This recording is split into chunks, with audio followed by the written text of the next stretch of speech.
On today's show, Jamal Murray climbs in the latest player rankings from a major outlet. The Denver Nuggets come in number one in a power ranking, and Jamal Murray maybe not playing with Team Canada this summer. This is Locked On Nuggets. You are Locked On Nuggets, your daily Denver Nuggets podcast. Part of the Locked On Podcast Network, your team every day. What is up, everybody, and welcome to the Locked On Nuggets podcast, part of the Locked On Podcast Network. I'm your host, Adam Matas from DNVR. Matt Moore will be joining you later in the week, Thursday night. He'll be taking that on. I think during this offseason, I'll be doing these midweek ones. He'll be doing end week ones. And I got a show plan for you today. We're going to be talking about the latest news out of Canada about Jamal Murray possibly not participating in Team Canada's World Cup. We also have a note about Damian Lillard and a new plan the NBA has to squash tampering. And then we're going to look at some power rankings, player rankings and power rankings that dropped this week, one on ESPN, one on Sporting News. What does it tell us about this Nugget season? I'm also going to look at the Christmas Day game. Is there a game I would like to see the Nuggets play? You can answer who you would like the Nuggets to play on opening night and on Christmas Day if you have thoughts about the matter. But first, let's start with the news. There was a report today coming from Matthew Winnick from The Score, who is covering Team Canada and has been at the practice and been around the facility with the coaches and with the players. We saw photos and videos of Jamal Murray practicing with the team. A very stacked Canadian basketball team features Shai Gilgeous-Alexander, RJ Barrett, Lou Dort, lots of great players, Kelly Olynyk, really almost a full roster of NBA guys. Jamal Murray down there as well. So he is with the team, but it came out today that maybe he won't be playing. The team and Murray both worried about his workload, coming off of an injury, playing all the way until the finals, and then going into this. I think that there's just some concern. They want him in the program. I think he wants to be part of the program, but it's unclear if he is going to actually just be part of this training camp ramp up and then not participate, beyond that. Or maybe it is that he'll be sitting out some of these early exhibition games and just trying to save his legs. Now, he is expected to speak tomorrow. So I suspect by midday tomorrow, we're going to have some kind of update about Jamal Murray and his plans to play for Team Canada. My thoughts on the matter, I was excited to watch him play. I don't think he has any ailments or anything like that. So I don't think this is a thing of like, oh, is this a sign that he's injured or hurt himself? I don't think it's anything like that. There hasn't been any reports about that. My thoughts are mixed on this. One, I completely understand the idea of Jamal. Took a year and a half to come back from his injury. Clearly, he was worried about his own body and wanted to make sure he was doing everything right. You go through a full season all the way into June. He peaked as the playoffs went on. He peaked. And now you get a full offseason to kind of rest, recover.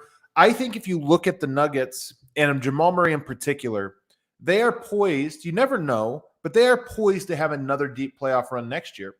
And you hope this is the beginning of a very long stretch of successful Nuggets basketball that could see him play to June. Now, like Jokic, I don't think that means he'll never play for the national team, play for Team Canada. But it might be smart for him to say, hey, this is my first fully healthy offseason. I need to work on my body. I need to be rested. I need to make sure that I don't overdo it. And if his body's not feeling right, then he's got to sit out. I'd be bummed. I want to watch him play. I was getting excited for Team Canada. I was getting excited, but we'll have to wait and see what the news is. And like I said, I expect that tomorrow we'll get some kind of update out of their training camp. Slovenia and Greece play a tune-up game tomorrow. A warm-up game getting ready for the World Cup. The World Cup is, of course, 3 weeks away, a little bit more than 3 weeks away. I think it starts on the 25th as the first slate of games. But tomorrow, and I don't know if this is televised anywhere. I was kind of looking to see some streaming sites to see if there was any place that had it. I'm sure something will pop up tomorrow. But tomorrow around midday, I think 12:30 Mountain Time, Slovenia will be taking on Team Greece. If everybody plays, that should be a great one. You've got Giannis, you got Luka, you got obviously Vlatko Cancar. So it'd be fun to be able to just get a peek of them, even though it probably won't be great basketball. I'd love to get a sense of, okay, what's Vlatko's role? Has it changed this year? What does he look like? He should be a guy that's pretty fresh.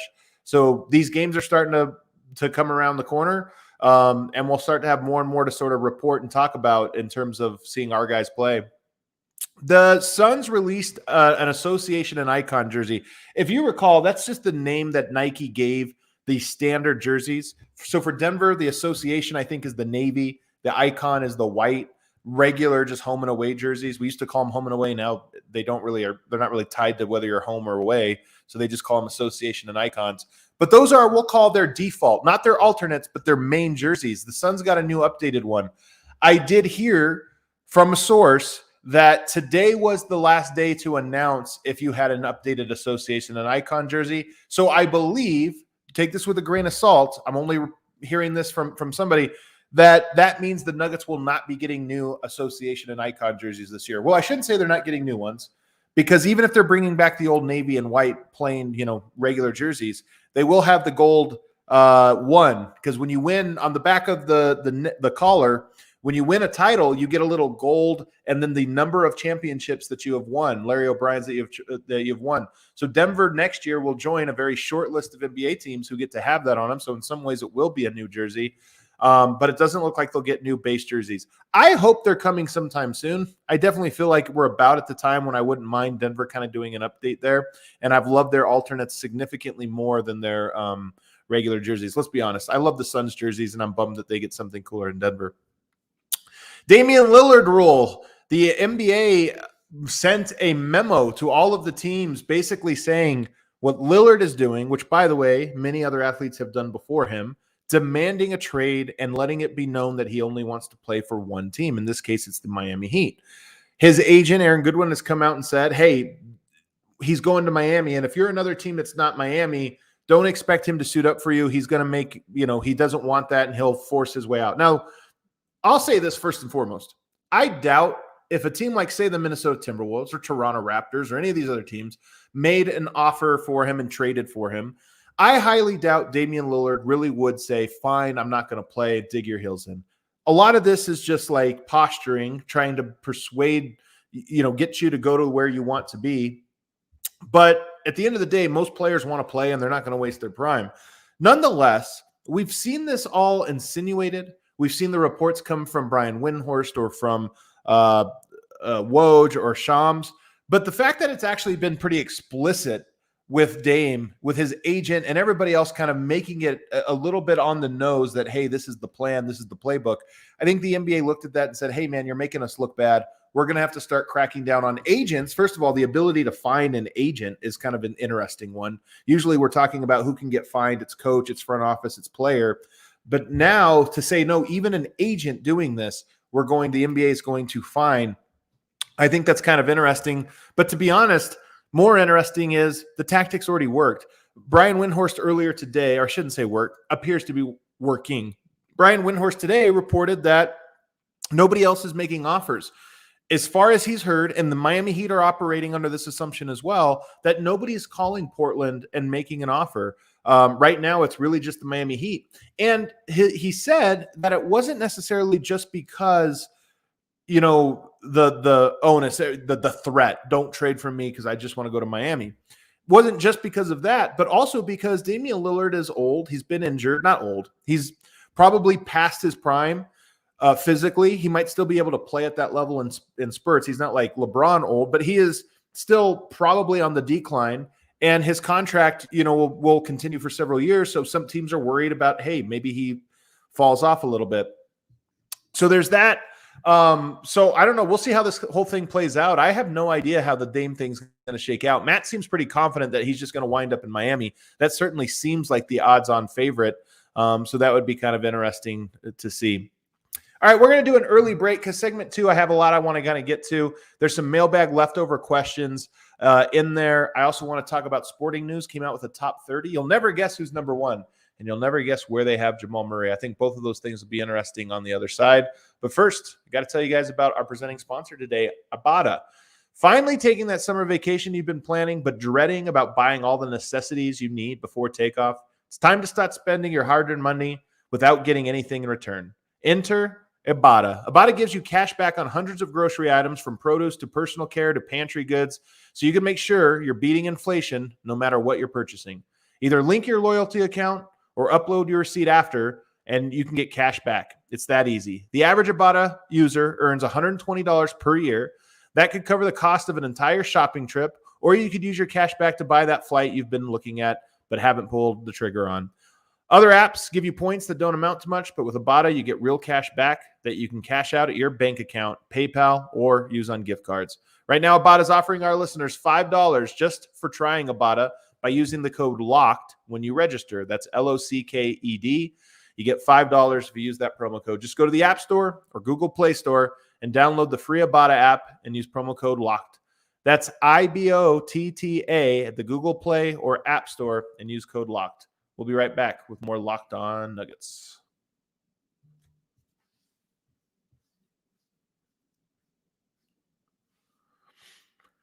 Back here, segment 2, Locked On Nuggets podcast. All right, I want to get into some mailbag questions here. The first one, this came from last week, and I thought it was a good one. I think it came in a little bit later. Do you expect Jamal to stagger with the bench again? Are we going to get Reggie-Jamal backcourt? So I talked to Matt about this a little bit the other day, but I want to pull on the thread a little bit more. In the Michael Malone era, he has staggered one player from the starters to the bench, I think every single season. I can't tell you for certainty that he did that back in the early days, the 2015, 16, and even 17. But really, since the identity of this roster has been established, they've mostly gone to playing their starters more minutes than anybody else and playing their all-bench minutes more than anybody else. This year seems, and there's good reason to do that. I think actually Denver's, there's probably some positive correlation to the fact that the starting lineup is so good and that they play so many minutes together. The chemistry of that unit is really important. And I would guess that Michael Malone, I've asked him about this a little bit and he's kind of like shrugged it off.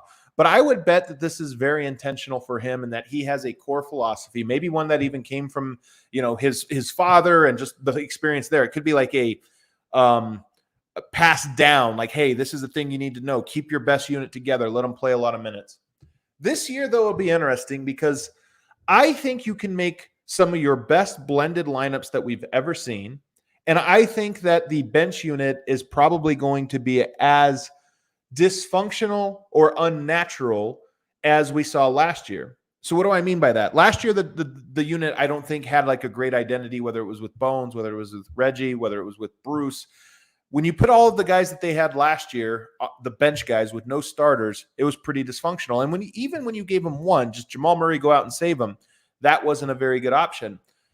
This year, and unlike last year where you had Bruce Brown as a great option to play staggered minutes with the starters, you take Jamal out, put Bruce in, that's a great lineup. But this year, I think Christian, last year, he was a rookie. He was still coming into his own. I don't think he was a great stagger for all of the year, although he probably could have been. But Malone, I think, wasn't playing a ton of minutes and didn't fully trust him. I think you trust him more this year not to make mistakes and to fit in. So I look at it and I go, Christian is, I think, a great stagger option. I think Peyton Watson would be a good one. He's going to be in the same category, though, as Christian last year. As the year goes on, he probably finds an opportunity for him to stagger a little bit more. I think even Zeke Naji can play minutes with Jokic as a stretch four, just being in the corner, do some different things. I think he can be good there, although I think he's better with the bench. Vlatko Čančar can play some minutes there. Jalen Pickett is a guy that I think can even maybe fit in spots there. And Reggie Jackson maybe could stagger. But the point is, you definitely can give him Christian. You probably can give Peyton. And you might be able to play a Zeke or a Vlatko. So I think you can get a little bit more blending. The bench unit, if you said Jamal Murray, and then you give him Christian Brown, Peyton Watson, Zeke Naji, to me does not sound like a great bench unit. I don't think Murray can save that. Maybe he has a great year next year and he grows into this. I've talked about this, I think, over on DNVR. To me, that would be the best way Murray can sort of mature from last year to this year, is if he's actually good enough to carry that bench unit and it's just like a really healthy, no matter what combo you give him, it's like Murray's good enough. The same way we think of Yoke.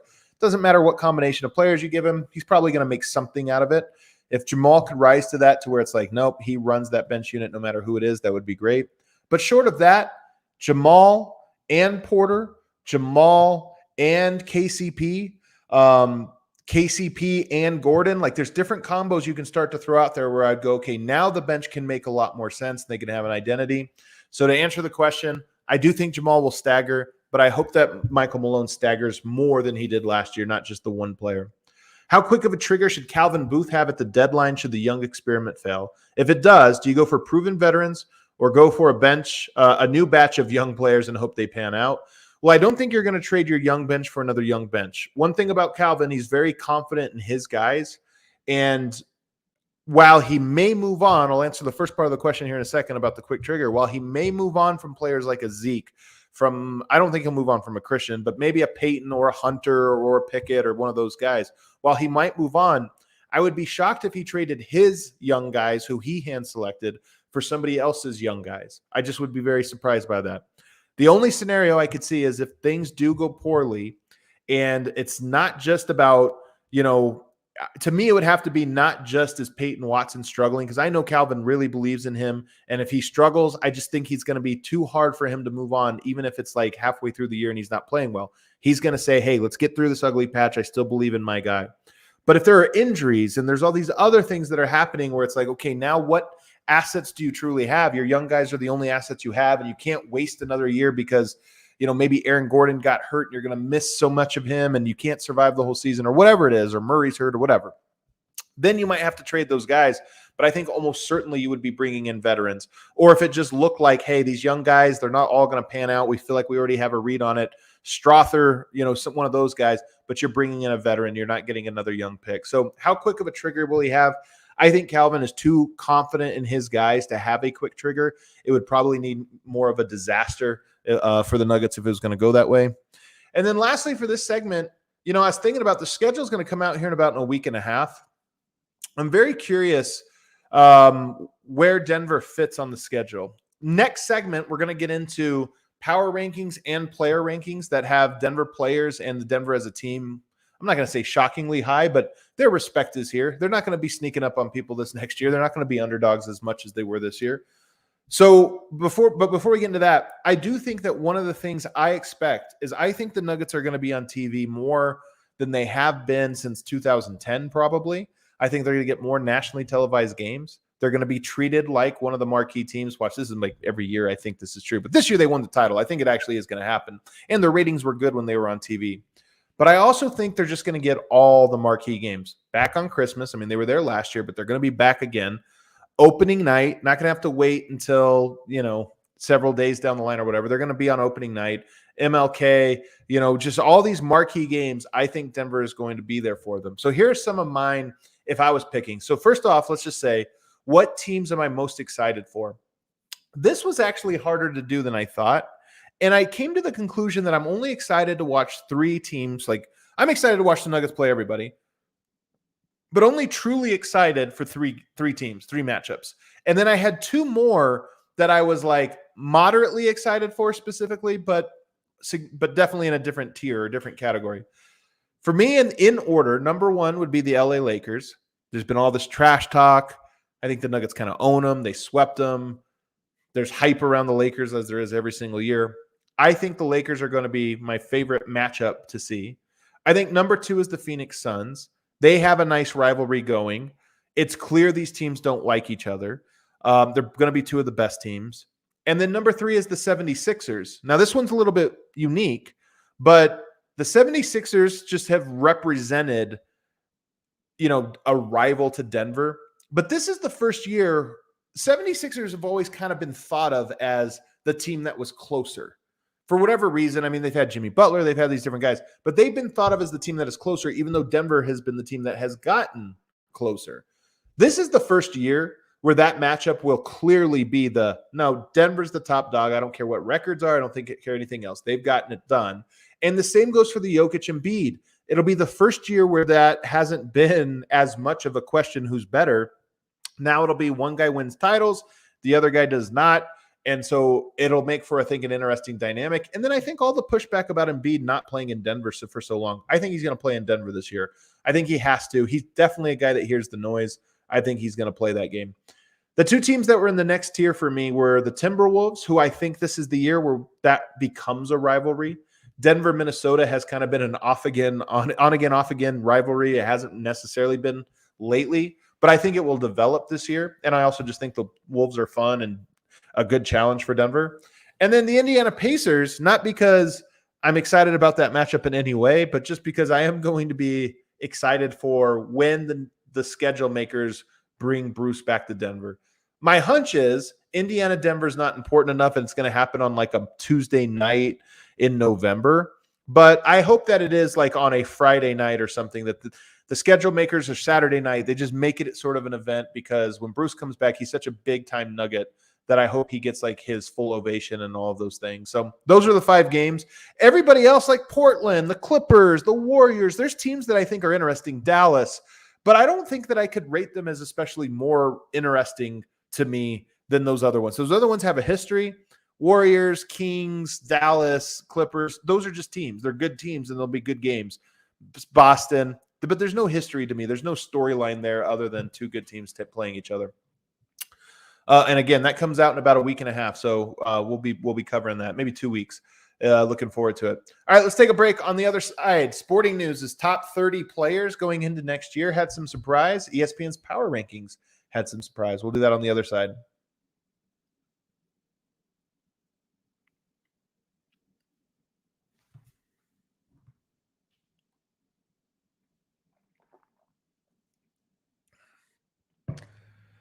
All right, back here, Locked On Nuggets, final segment.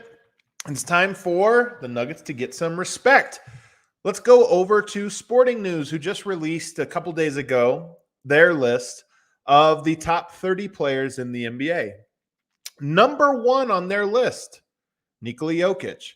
I'm telling you, this happens every year. Giannis won it. He was the top player. When Kawhi won it, I remember there was a lot of Kawhi buzz. Remember, Kawhi wasn't thought of the way he wasn't winning the MVP. He wasn't like Jokic and Giannis, who were kind of like, well, if they win, they'll get it. But even when he won in Toronto, there was real conversation about, I don't know, man, he might just be the best player. He's gone toe-to-toe with LeBron. He's gone toe-to-toe with KD. He's done some like really good playoff performances, put up some crazy numbers, and he got put in that conversation. Giannis wins. He gets put up there. Curry and the Warriors win. Now he gets put up there. Now Jokic and the Nuggets win, and Jokic is in a lot of people's lists, including the Ringer, but now Sporting News, number 1. So this is a weird position for Jokic to be in. He has never been this unanimously the best player, and I'm just so curious to see how he approaches this season. I think it's going to be uncomfortable for him in a lot of ways. Number 2, they had Giannis. Number 3, they had Steph Curry. I think they got it right, 1, 2, 3. Number 4, they have KD. I would not have had him there. I have him significantly lower. I think KD was at that level, has not performed at that level for 2 straight playoffs, and that matters to me. If it's 1, like Giannis didn't have a great playoffs, a little injured, whatever, I understand. But 2 in a row, I just think KD is on reputation and skill set, not necessarily on impact. Impact's important. Number 5, they have Joel Embiid. Number 6, they have Luka. I think that's right. Again, I would just move KD probably behind that list. Number 7, they have Tatum. Number 8, they have Booker. Again, I think this is about right. Personally, Booker looks better than KD to me, more impactful. So it's tough because I would have never had him ahead of KD until the playoffs. And now I look at it and go, I don't know, man. I don't know. Number 9, Jimmy Butler. What a rise for Jimmy Butler. He was like 26th or something on ESPN's list last year going into the year, all the way up to 9th. Number 10, LeBron. Is LeBron too low?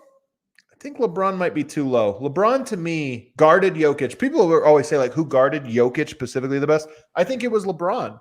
Now, it cost LeBron all of his energy and his ability to do other things. So, like, it drained him. And Jokic still dominated. But LeBron is good. Like, I think LeBron might actually be, for me, behind Luka. So he would be like 6th to me. He's not that in the regular season, but I still like, do I fear LeBron or KD more to like solve the Nuggets? I think it's LeBron. Number 11 is Kawhi. I mean, I haven't seen him consistently for a long time. Number 12 is Lillard. You guys know I'm not the biggest Lillard guy, so that's a little bit high for me. 13, Shea.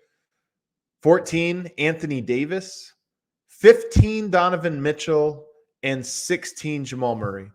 So what's interesting about this is Jamal, number 16. Last year, he was like 40th. Some people had him 33rd. He's cut that number in half all the way up to 16. And the crazy thing is, I think he's ahead of some guys that I wouldn't necessarily put him ahead of. But he's still behind one guy I would put him ahead of, and that's Donovan Mitchell. I might even say Anthony Davis and Damian Lillard. Like, Murray might be more impactful on winning than those guys at the highest levels. Anthony Davis had one phenomenal finals run inside of the bubble, but outside of that, I mean, I guess he probably still belongs there. His defense is pretty unreal. So he, I think, would put there. But Lillard and Mitchell, to me, are more spectacular. And that's often what people go off of are how spectacular. But I think Murray might be more impactful. Tough to say. John Morant behind him, De'Aaron Fox behind him. Paul George, I'm still higher on Paul George than just about anyone. I probably would have him further up the list. Anthony Edwards at 20, Bam Adebayo at 21, Jaylen Brown at 22, Jalen Brunson at 23, Tyrese Halliburton tied for him at 23, 24, Kyrie Irving at 25, Zion at 26. Zion's the hardest guy to peg. Like, I mean, when he's healthy and plays, he's way higher. 27, James Harden, 28, Sabonis, 29, Drew Holiday, and 30, Trae Young. So I think it's pretty exciting to see Murray in that company where people are kind of unanimously putting him as a top 20 player. Think about, I mean, winning championships, guys, complete difference maker. Now let's go to the Nuggets as a team, not just players. ESPN had their offseason power rankings, and this is how they fell. Number 1, the Denver Nuggets. That's right. The Nuggets are now pretty consensus the top team in the NBA.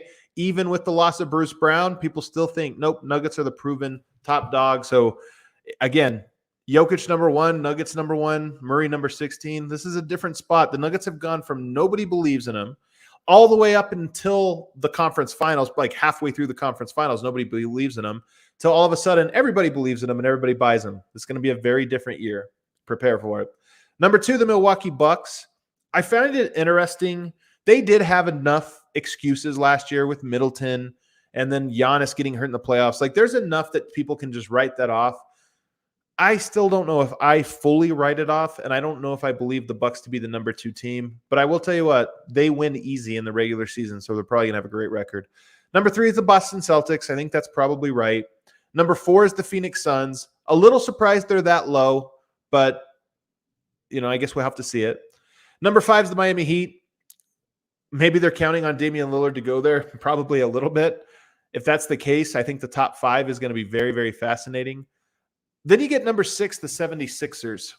This one's interesting because the 76ers, to me, feel like a team that, of all these teams so far, they feel like the team that could fall the most. I'm not sure I'm fully buying them. We don't even know what their roster is going to look like. Number 7 was the Lakers. So if you're scoring at home in the Western Conference, they have Nuggets 1, Suns 2, Lakers 3. I find that pretty interesting. I don't have that in my personal rankings. In fact, on Locked On NBA, when I was looking at teams to rise or fall, I just think the Lakers have a little bit of disaster potential. They had it last year. That's why they were in the play-in. But this year, I feel like they have a little bit of disaster potential again, and I just wouldn't be surprised I would be more surprised if they were the 3rd best team in the West than if they were the 8th best team. I would be more surprised with 3. At number 8, they have the Warriors. Kind of the same thing with the Warriors for me. They're still going to be – they still have the talent. I don't know. I don't know if I'm counting on the Lakers, Warriors, Suns. This just feels like the status quo, right? Every year we put the names up, and that's what it feels like. KD, we're putting in my LeBron, Steph. I just don't know. It feels like a changing of the guard has happened. Number 9, the Cavs. Number 10, the Grizzlies. It's interesting that Ja's going to miss almost more than a third of the season, and yet people are still that high on the Grizzlies. By the way, I'm with them. I think the Grizzlies are a very well-rounded team. Number 11, the Clippers. Number 12, the Kings. Number 13, the Knicks. 14, the Mavs. So everybody seems to think the Mavs are going to bounce back this year. I also agree with them. I just don't think you can keep Luka down. Number 15, the Thunder. So the Thunder ahead of the Wolves at 16 and the Pels at 17. Thunder, Wolves, Pels to me are all this category of team. The Kings are kind of there as well, but the Kings are the first one that leaped out of that group. It's interesting to me that ESPN has the Thunder beating the Pels and Wolves record-wise in the regular season. I think they might be right, by the way. Wolves are the team I'm pretty high on, but Thunder, they might be a sleeping giant as well. Nonetheless, Denver coming in big on all of these player rankings and team rankings, and I think that's kind of interesting. This is the year of the front-running Denver Nuggets. Going to be an interesting one. Everybody, thanks for hanging out with me on this Tuesday night / Wednesday morning. Yeah, somebody says Kyrie, a hell of an anchor. I mean, he kind of is, man. He kind of is, but he's also a hell of a player. So every now and then he has his up year. Maybe this is it. Thanks for hanging out with me. If you're watching on YouTube, hit that like button. If you're listening to this as a podcast, please leave us a 5-star rating and review. We always appreciate to hear your feedback on the show, especially when it is accompanied with a 5-star review.